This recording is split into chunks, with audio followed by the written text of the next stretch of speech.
Oh, do not. Okay, there we go. Hello, everybody. Good. Today I'm going to be drawing an illustration for City Builder Platinum Edition. This will be the new chapter illustration for Chapter 8. I already have my space marked out, and I did my perspective grid ahead of time because it's not exactly the most thrilling thing to watch, so I figured we'd skip that part this evening and just get on to the fun stuff. I'm kind of good. Hang on, let me fix that. Boop. That's slightly better. All right. I have my sketch just off to the side. This is vaguely what the image is going to look like when I'm done, hopefully. And so I think I'm pretty much ready to get started.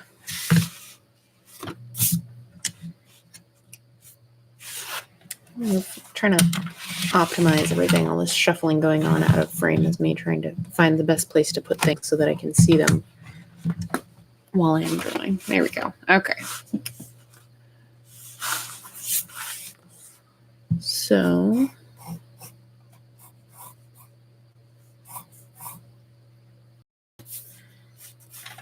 I'm just kind of quarter my picture plane here so that I have an idea of where it falls. That should be about my halfway mark. Okay.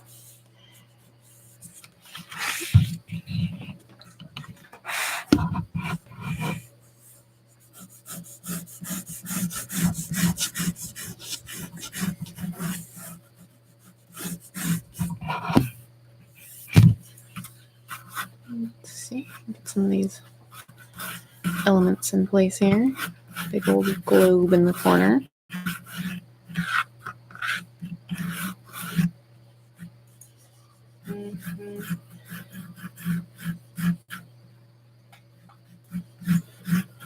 So what this basically is this is a scene of a gnome wizard.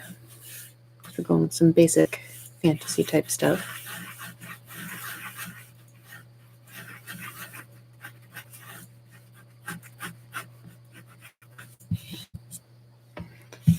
A gnome wizard in a library being shushed by the librarian, and the librarian is one of the skirmisher house creatures, the Arachnian. So they're like half people, half spiders, which is really cool. They're really fun and creepy.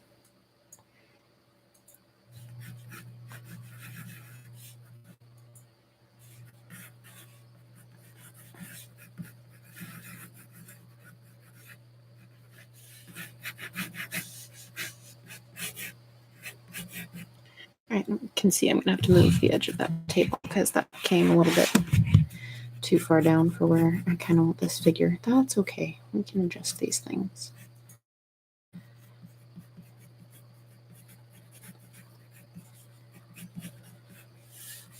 Vague idea of a hand gesture in there.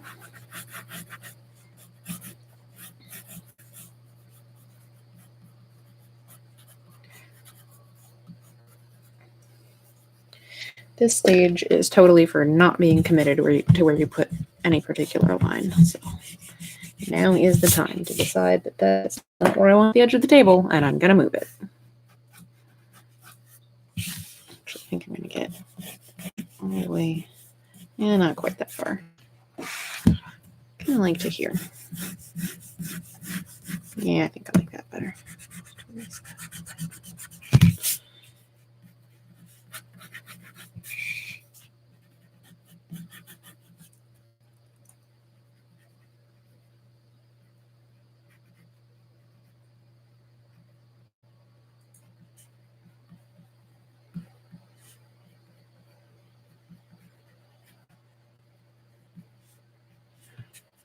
All right, so at this stage, I don't get into too much detail. I'm just trying to get a basic idea of where everything is going to be and the basic gestures for everything.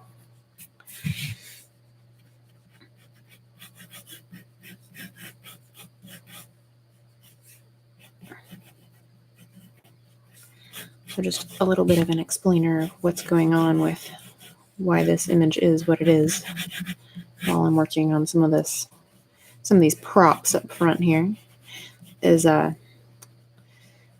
so City Builder's like a a world building resource for RPGs or even just for writers.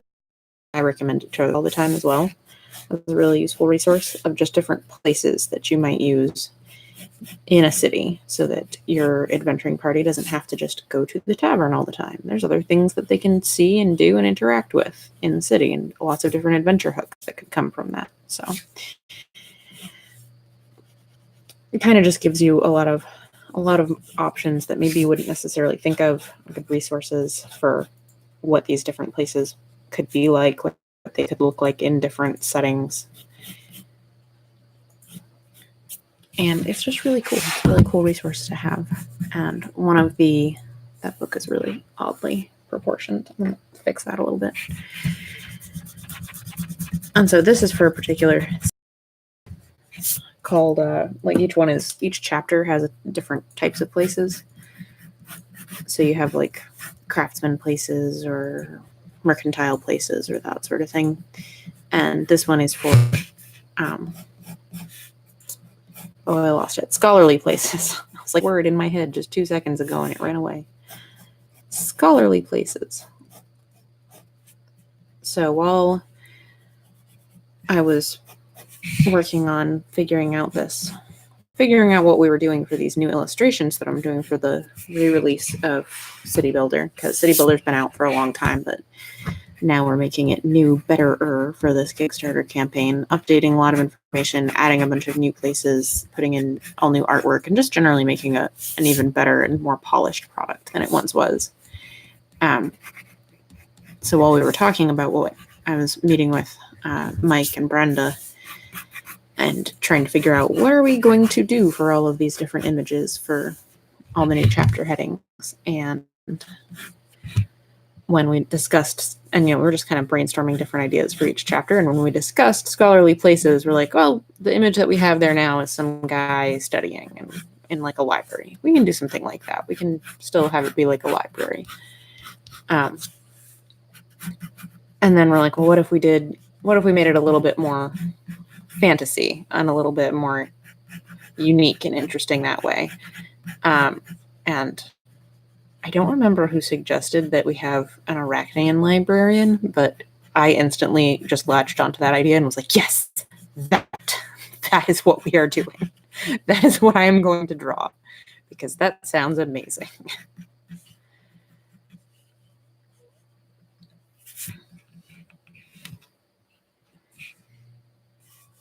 All right, there's the globe with its little feet. I have some scrolls here. I'm not drawing out of frame, sorry. I have some scrolls. It's a little bit too far over.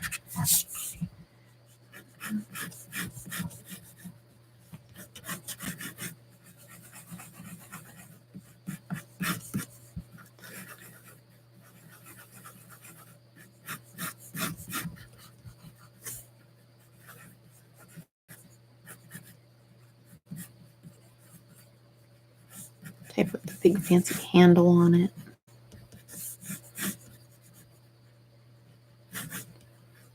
So fancy.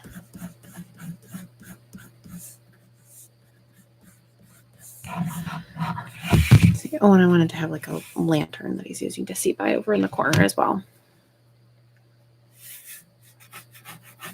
So that's going to be my light source for this image, because it's kind of hard to tell from the sketch, but I kind of want to have the rest of the image kind of fading back into black, fading into complete darkness, so that the Arachnean librarian is just kind of creepily poking out of the shadows and shushing this wizard. Can't imagine what he would have been doing where she would feel it necessary to shush him, but that's what's happening. He was getting too excited. All right, it's a vague shape. I'm not really sure what I want the details on that to look like yet, so it's just a shape for now. Something vaguely lantern shaped until I get back around to it.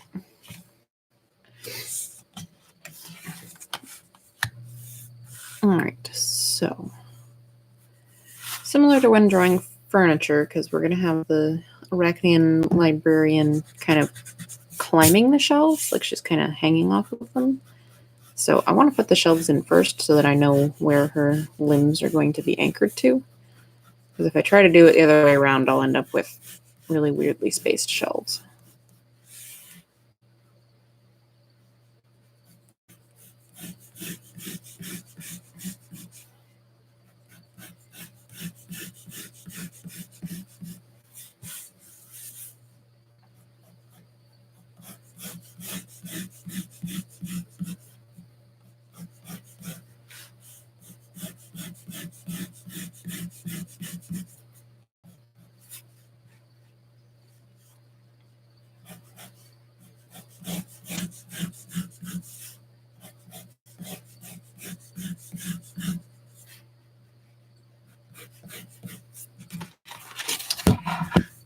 Too low again.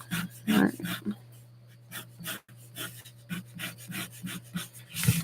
So there's my shelves, following my perspective grid, going this way. And now I need to put in my big terrifying librarian.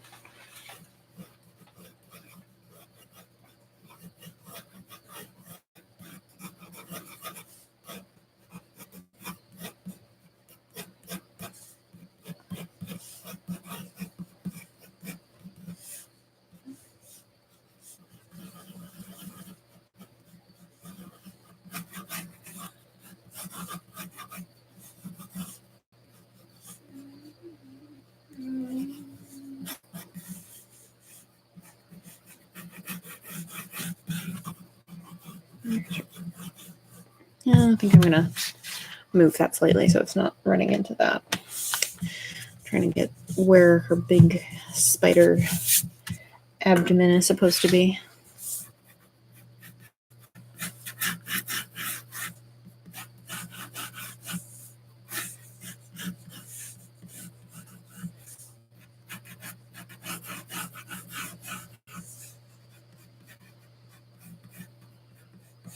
I'm not really, I know I should know, but I'm not entirely sure what's going on anatomically between where the human torso meets the spider abdomen, but they're always wearing clothing when I draw them, so it's not a question I really need to answer as well.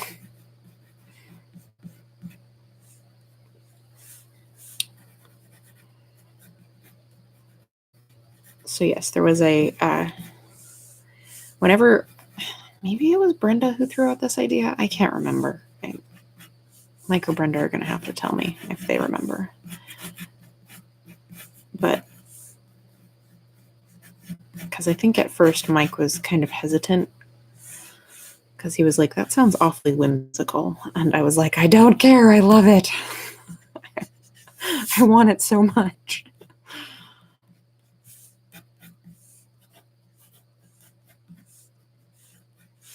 And ultimately, Mike came around and was like, no, that is actually a pretty great idea. All right.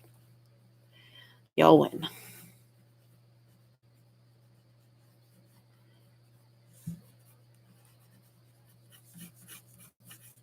She's like reshelving a book here because I think that's funny. She's reshelving and shushing this poor little terrified gnome.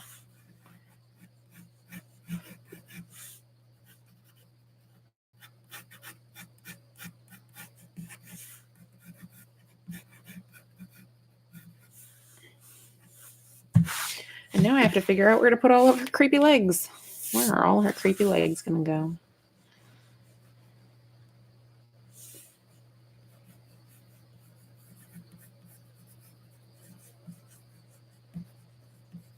There's one little foot.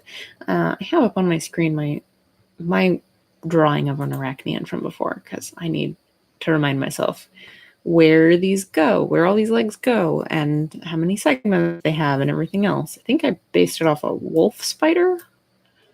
So they're also like all hairy and gross. It's great. I love it.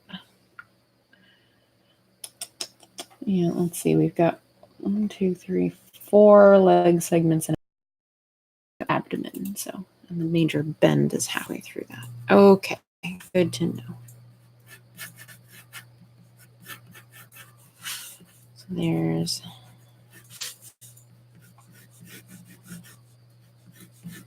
one giant creepy leg.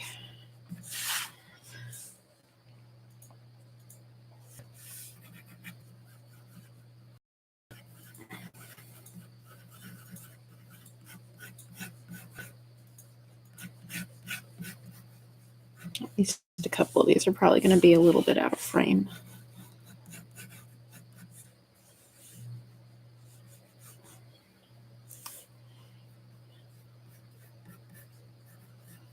One other leg here.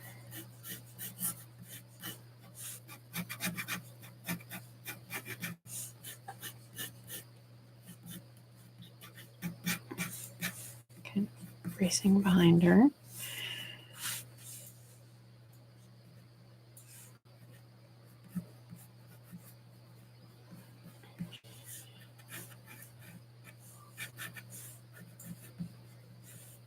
Let's see. That one's trying to figure out where on the other side they would connect to. Kind of like that. So it's 1, 2.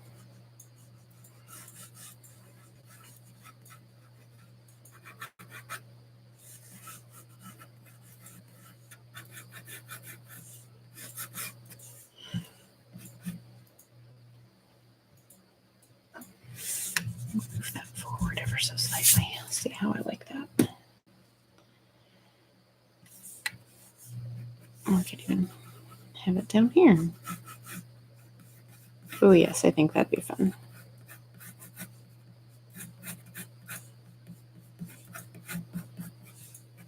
Well, actually, I want it to be obvious that she's not actually touching him, that he's just freaked out without her actually even getting close enough to touch him. Well, she's close enough to touch him, but without actually doing so. So this will be perched on that one. Okay, figured that one out. Let's see, this last leg. Did I figure this out in the thumbnail? I did not.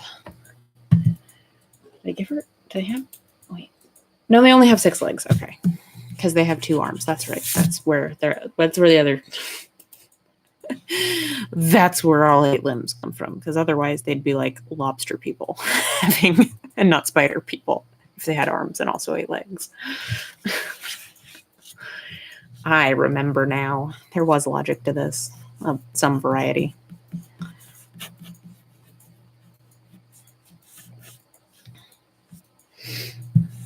All right, but where are these other limbs going to be?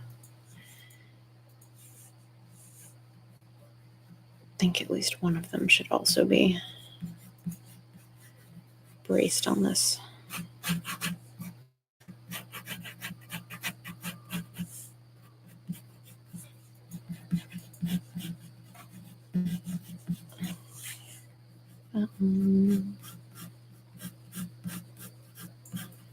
Maybe this last one we don't really see where it goes. It can just kind of fade off into the darkness behind her. Yay. Oh, it's so creepy. I love it. Look at that.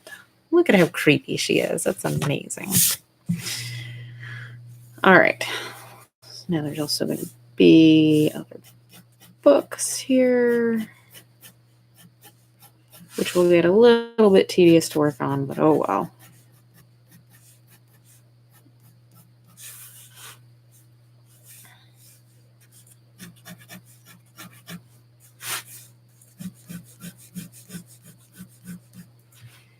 This is where the fade to black area is going to be. Kind of like the idea that it's that the line where it goes to black is going to be like basically right behind her head. So an entire like half of her body is in the darkness. So she's just barely creeping out of the darkness. I like it.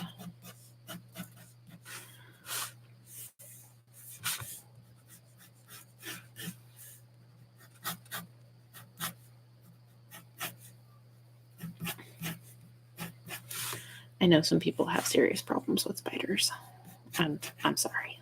I'm sorry if you're one of those people.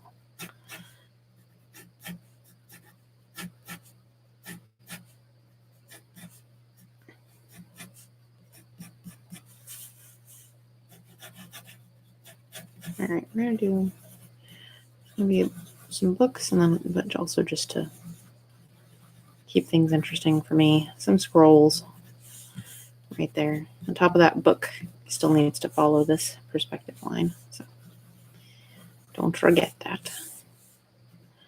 I'm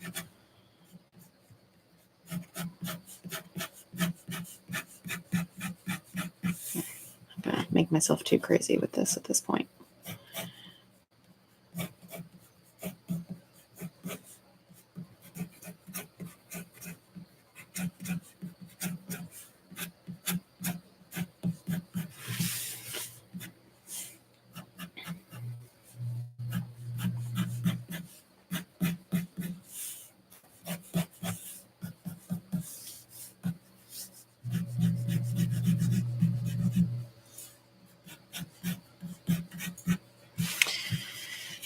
Okay, so now we've got a good roughed in start of this image with our creepy Arachnian librarian and our poor hapless gnome wizard who's just terrified. So the other kind of, sorry, I had to sharpen my pencil. The other kind of framing device that we decided to use for this series of illustrations for the chapter headers to keep them looking consistent, or to give them kind of a consistency, to give them something that ties them together. Because in the first edition of City Builder, the chapter headers were all classical paintings, and in the Kickstarter campaign that's going right now, I was one of the first stretch goals to replace those classical paintings with new illustration to have something a little bit more custom, but also more cohesive, and maybe show some more unique ideas instead of things that are what you've seen a million times before.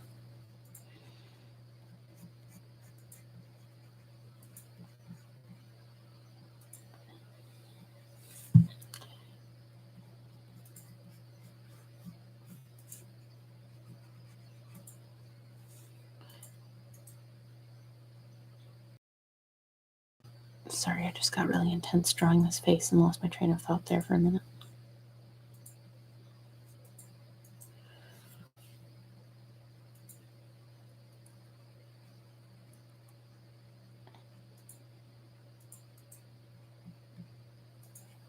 Trying to make an accurate shushing face.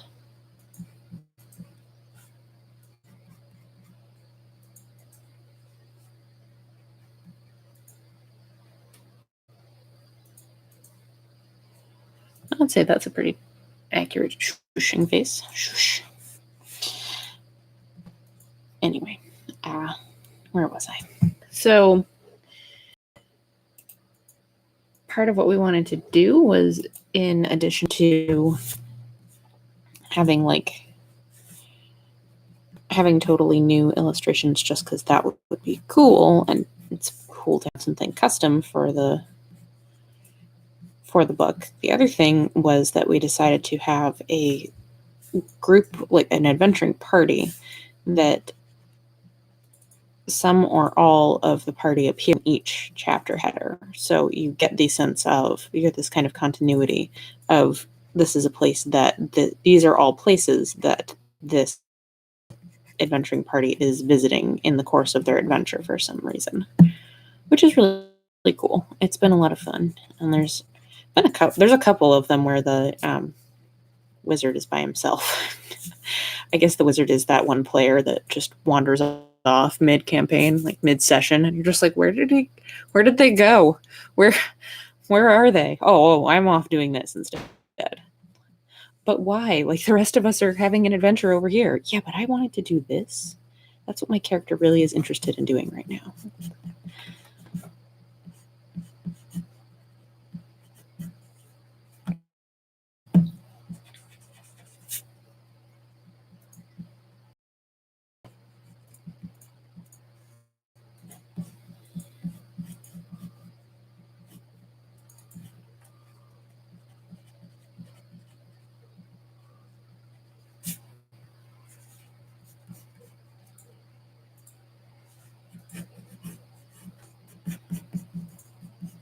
didn't really do a lot of planning out the clothes draping with the first pass, so I'm kind of doing that now before I solidify this too much.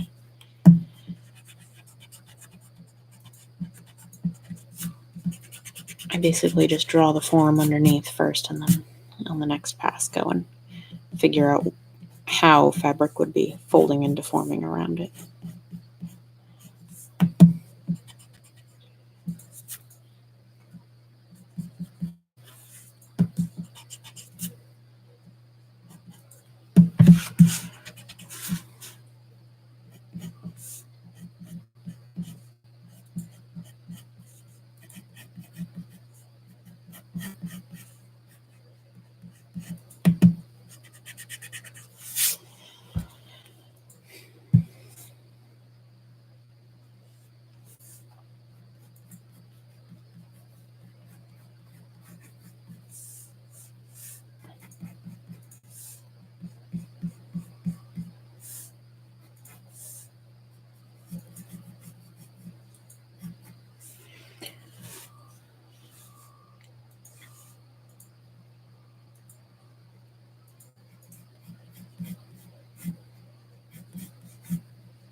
Let me check something real quick.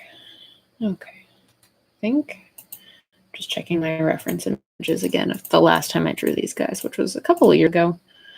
Conveniently enough, since I think I'm the only one who's illustrated them for Skirmisher, so whatever I say they do or are or look like is canon. That's just how that goes.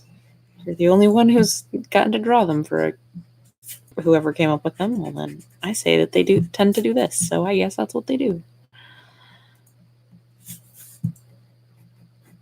Which is cool that we actually have a nice dynamic where that's a kind of creative back and forth that we actually have pretty often. Like, I'll draw something a certain way just because I think it looks cool.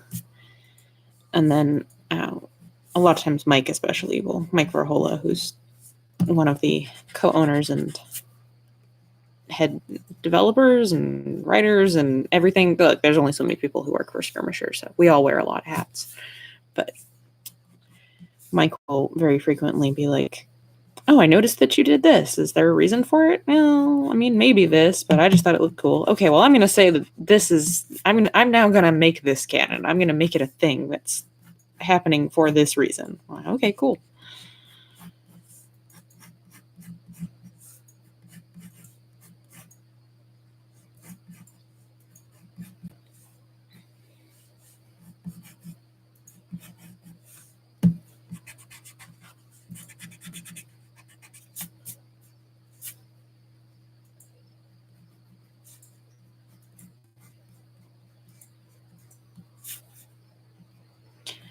And so one of the things that I happened to notice about the couple of Arachnians I ever drew was that they both had their heads covered. Like, one of them was wearing a hood because she was supposed to be like a rogue figure. And one of them was wearing like a, oh goodness, I don't remember what it's actually called. He had another different kind of like turban type head covering. It wasn't actually a turban. I can't think of the actual word now. But so I was like, well, I actually think it'd be kind of neat if that was just like a thing for Arachnians, is that they like to have their heads covered, like, even if not like full modesty covering where you can't see any hair. Like, sometimes their hair will still be seen, but just that they always wear something on their heads, whether it's a hood or a hat or some kind of simple veil or bandana or whatever. I just thought that would be kind of a neat thing to include.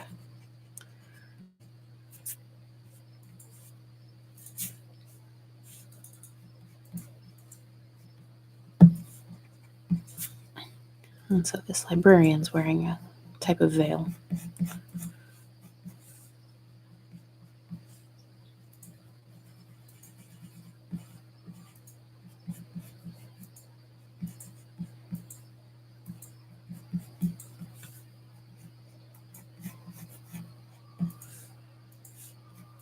Actually, I don't like that. I'm making a terrible tangent with that finger, so I'm actually going to make it swoop out a little more dramatically.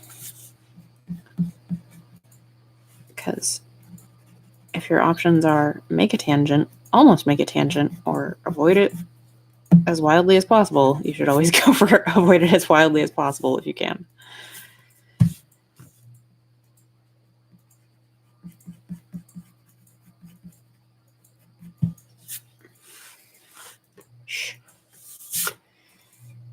All right, how are we doing on time? Oh, it's 9:30. We still have plenty of time. Plenty of time. Although I feel very lonely. Like, I don't know if anybody's popped in, but nobody's saying hi. Hey, share my link or something on the internet. Nobody's hanging out with me. I feel lonely. I have my husband is sitting right behind me, but he's playing a video game and trying to be good and not interrupt me.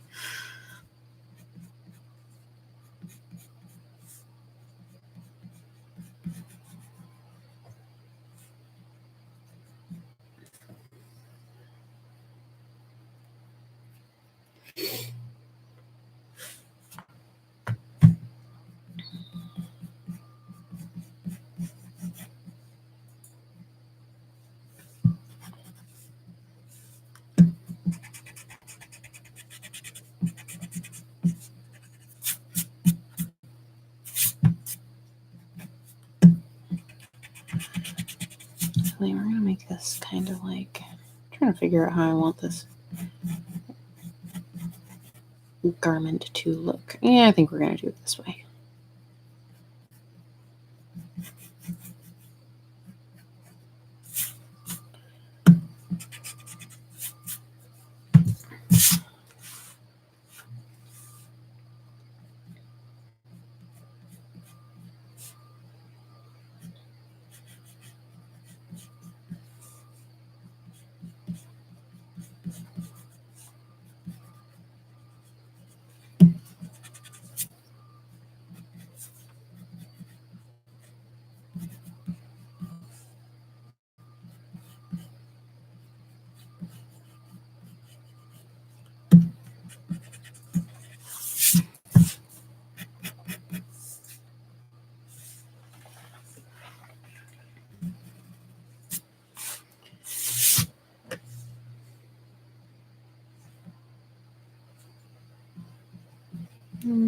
Adding a little fun detailing to the bottom of her blouse here.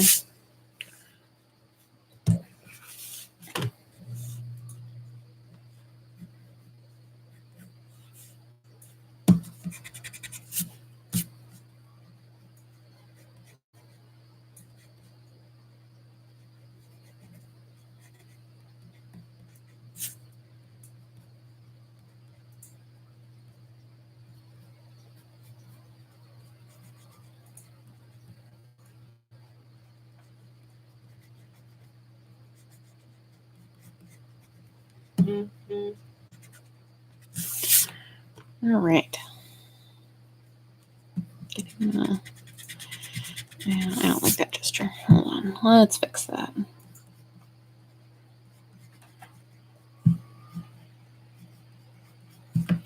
Yeah, we'll do the one finger on the spine. I think that'll work better.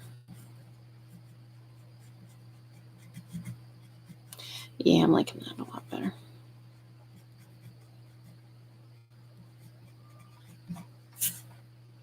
Just putting this book away. It's just a more interesting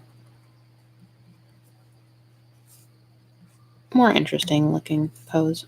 Was that my leg breaking? Is that sound I just heard? Goodness. Goodness.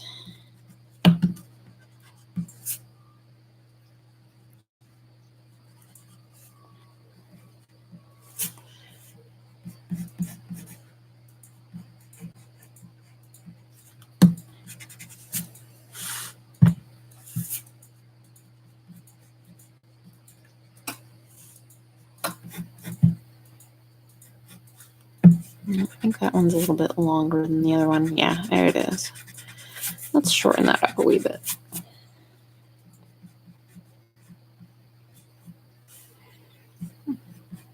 We've got some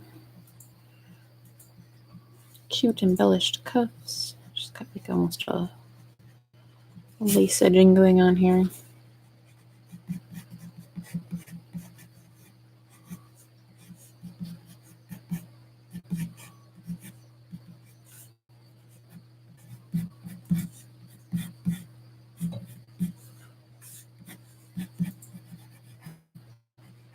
Okay, you guys, I'm having so much fun with this. I can't even tell you. Just love how ridiculous this is. It makes me very happy.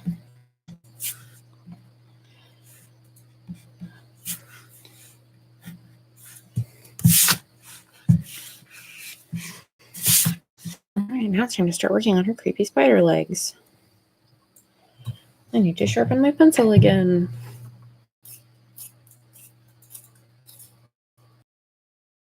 That was my lead breaking. Darn it.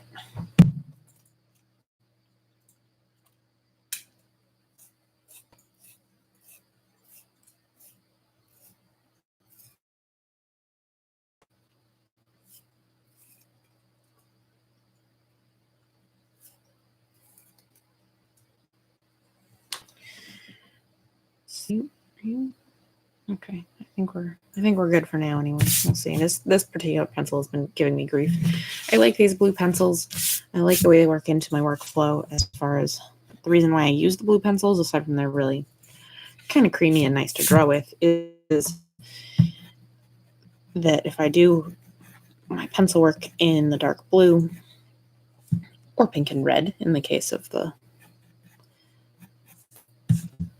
perspective grid there, then after I ink it, it's really easy to take those colors and select them out and take them out in Photoshop and just leave the black line work after I ink, which is nice because if you're using like a gray pencil, that completely erase every little smidgen of that off of the paper, which can be really hard to do unless you are ridiculously light, unless you have a ridiculously light touch.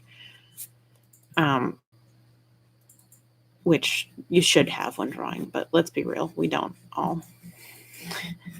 Many of us do not. Many of us are very badly heavy-handed. I know I am. That's almost impossible to completely get off the paper. And then when you go to try to clean it up after you scan it in, you're going to be chasing all sorts of little gray lines that didn't quite go away when you tried to erase them. So that's why I like to use the blue.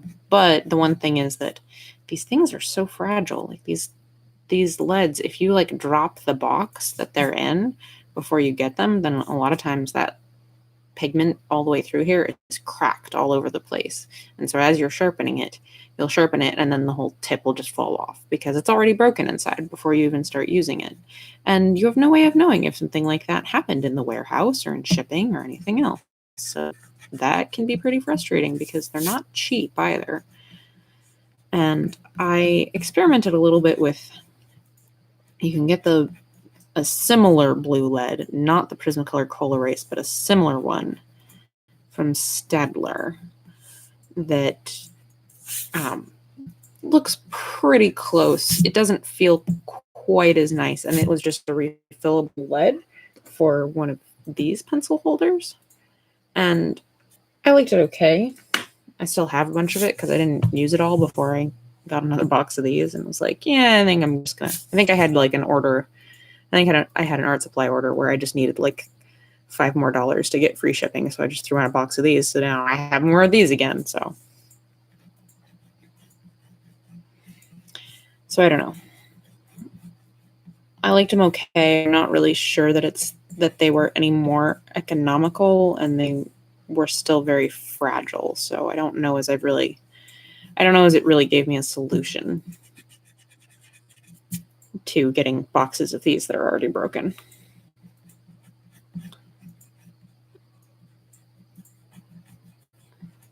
I did like that it was less wasteful, except it came in a freaking plastic. They come in a plastic like box, like a plastic sheath that has little spaces for each individual one to ostensibly keep them from breaking, but now I have this stupid plastic box that I'm like, can I recycle this? What is even happening with this? What do I do with this now? I certainly don't need piles of them for anything. I might be able to find a way to reuse one or two, but I'm not going to be able to reuse as many as I would use in my life.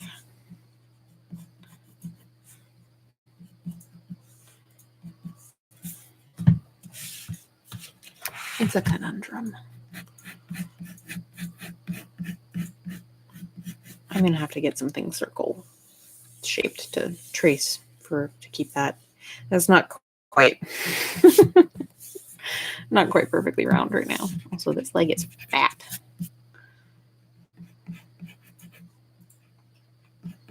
This leg is chunky.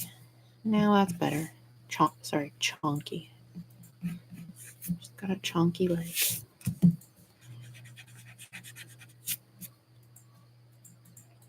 Which would be fine if they were all that way, but if one of them is that way and the others are not, then it looks wrong. Because it is.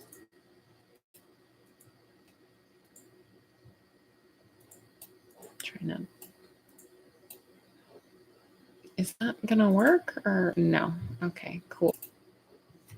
Thanks, YouTube. I was trying to make it so I could look at my reference and YouTube at the same time. And it looks like the answer is I just can't. So, okay, fine.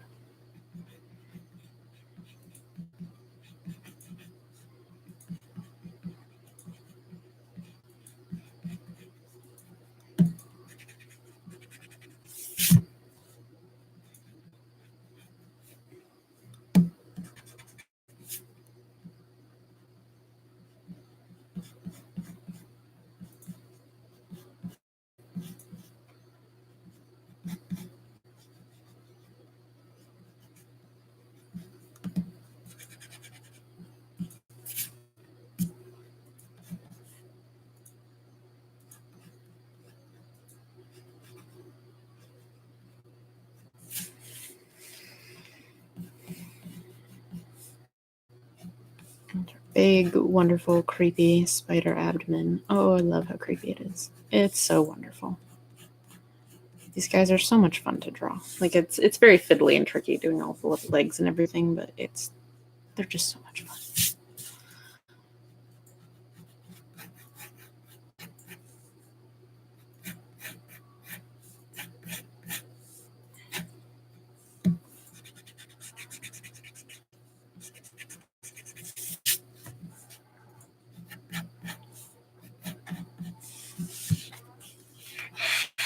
Whoops, sorry.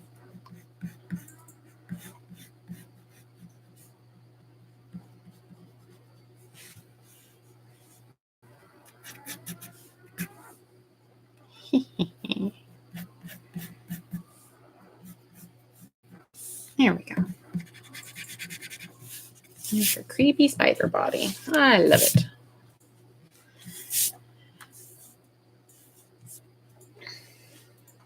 All right, I need to look at my reference one more time. What's going on here with this? Yeah, so this part needs to be over top. It's kind of like a kneecap. I don't know if this is accurate spider anatomy, but it's how I drew them before. So I'm going to at least try to remain consistent because it's a fantasy creature that's half person, half spider, or like 40% person, 60% spider. But however accurate or not it is to actual spider anatomy, I should at least be consistently drawing them a particular way.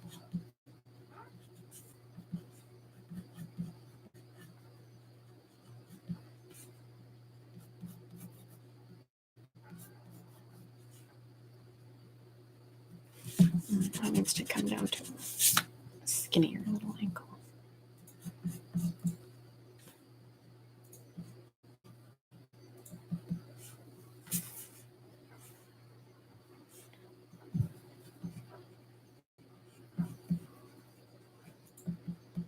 And her creepy little spider foot.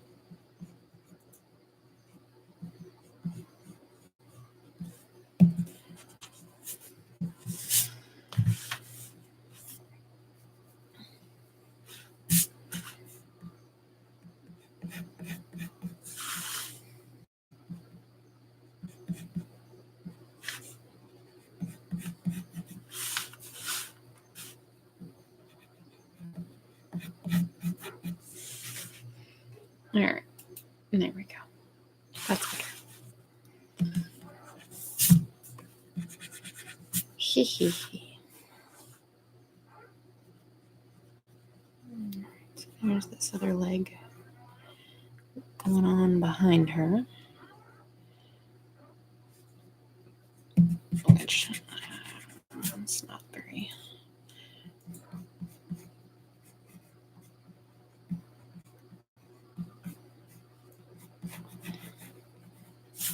That's a little better.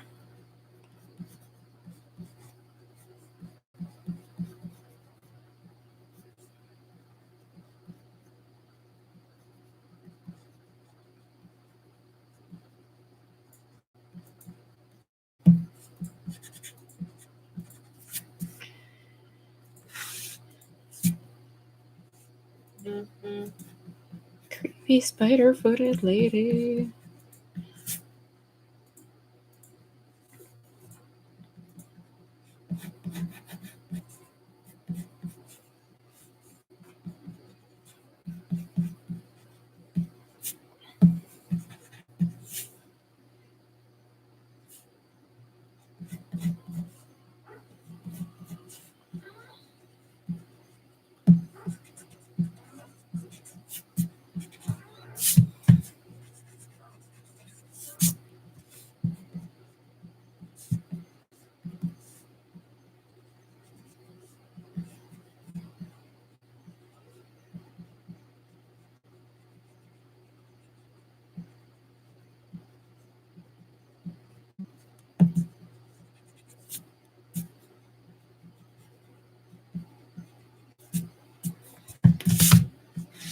Yay, now she's got all her creepy legs.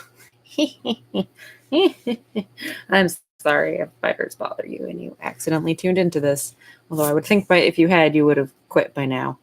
Because it's very creepy. It's great. I'm having a lot of fun with this one.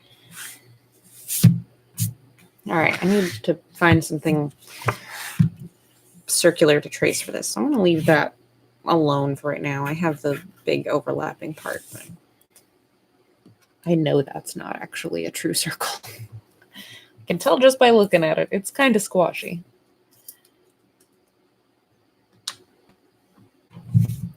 That's okay. All right, so I changed this a little bit, the composition of this a little bit from my initial sketch, which is just out of frame here. So now I have this space down here that doesn't have anything in it, so I'm going to have to put something in it. We'll give him... trying to improvise.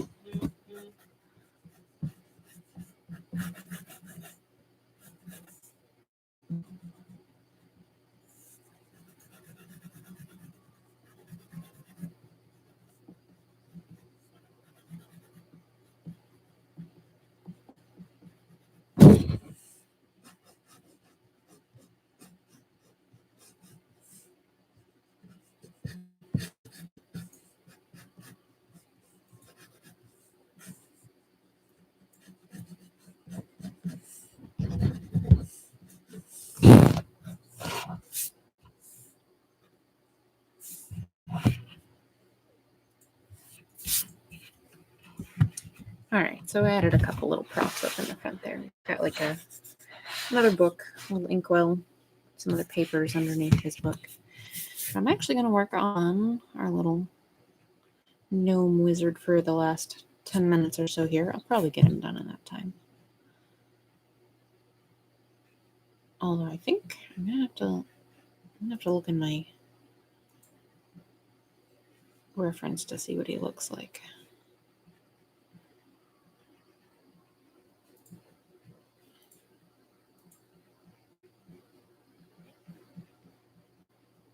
Other than freaking terrified of this lady.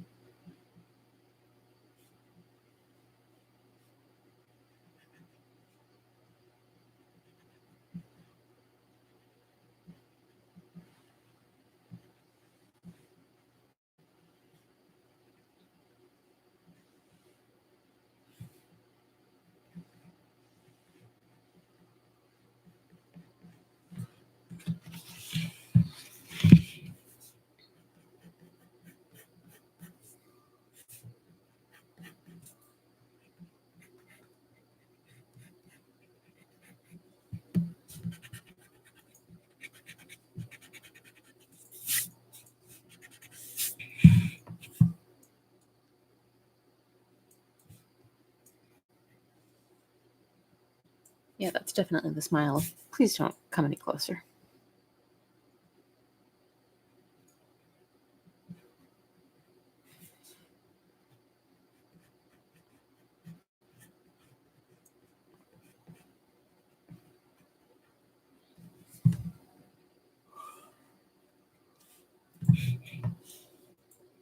All right, let me look up what my wizard's outfit is supposed to look like. I've got all of this in my sketchbook here. I just have to find the right page.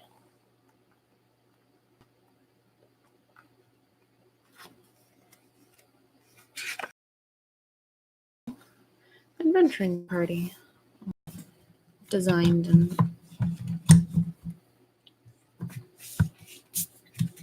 so I have a good reference to go back to.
All right. Sorry, hands is another thing. I have to really concentrate on when I'm trying to do them, so I'm not as chatty while I'm doing that. So let's see, we've got about 5 minutes left on the art stream.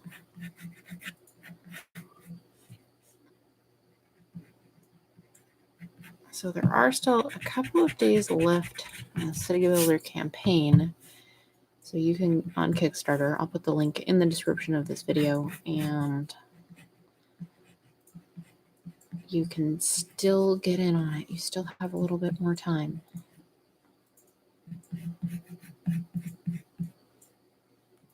It's a really great book. I love the original version, and this is just going to be an even better version of what it already is. We're just making it more better, and we funded immediately and have just been adding more and more cool stuff ever since.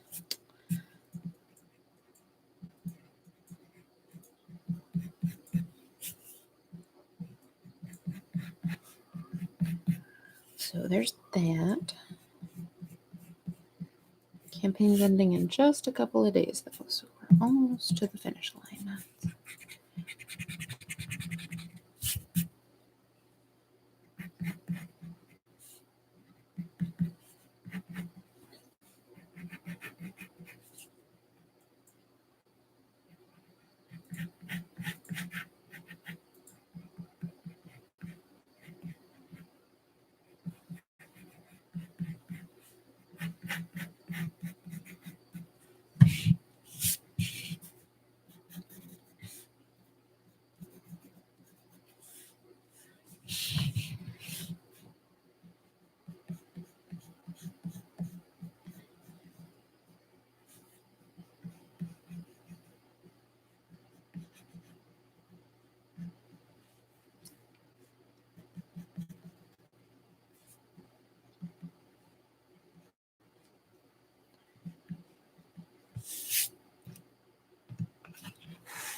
All right, what else do I need to remind you to do before I go?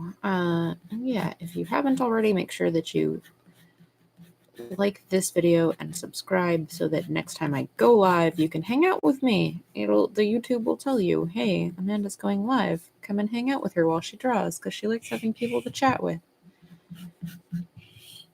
And I like answering questions while I'm drawing, as silly as that may sound. I am more than willing to share my knowledge and answer questions and just chit chat about whatever.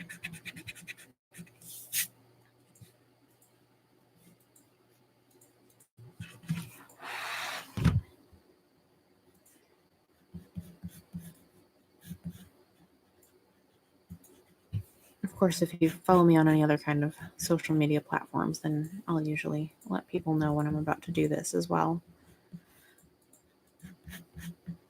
So I'm on Twitter at Age of Night and Instagram at Amanda Call Art. So I'm fairly easy to find.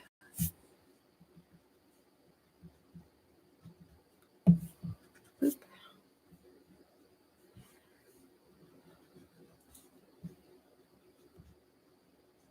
And then you'll get to see all sorts of stuff as I work on it. And usually I do this every Saturday night is what I've kind of settled on for right now anyway. Although the next couple of weeks I have conventions that I'm going to be like out of town for. So I'm definitely not going to be doing this, and I'll have to do something else to make it up for you. I'm not really sure what yet.